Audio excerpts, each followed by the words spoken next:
앞서 의학 논문의 조국 후보자의 딸이 제1저자로 올라서 논란이 됐다고 말씀드렸는데 네. 해당 교수가 대한의사협회 윤리위원회에 회부됐다고 하죠? 네, 의사협회는 부정행위가 확인되면 징계한다는 방침이고요.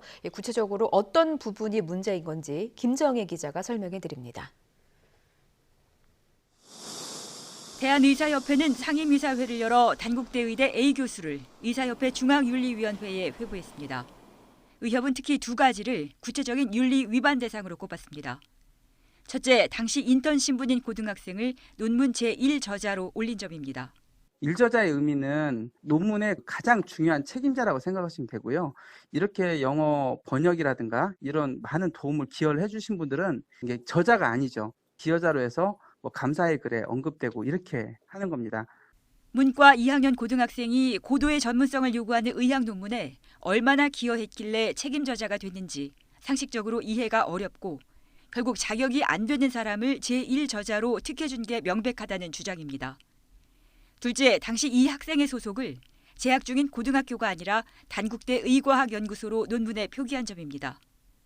소속 연구원이거나 직원이 아닌 고등학생을 연구소 소속으로 적은 건 명백한 윤리 위반이고 허위 기재에 해당한다는 겁니다. 이에 대해 A 교수는 한 방송에서 당시 조 후보자의 딸이 논문을 영어로 옮기는 부분에서 크게 기여해 제1저자로 올렸고 인턴십 기간에 연구소 소속이어서 그대로 적었다고 해명했습니다. 의협중앙윤리위원회는 조만간 A 교수를 불러 조국 후보자의 딸이 논문 제1저자가 되는 과정에서 부정행위가 있었는지 확인할 예정입니다. 부정행위가 드러나면 자체적으로 징계 수위를 결정할 방침입니다.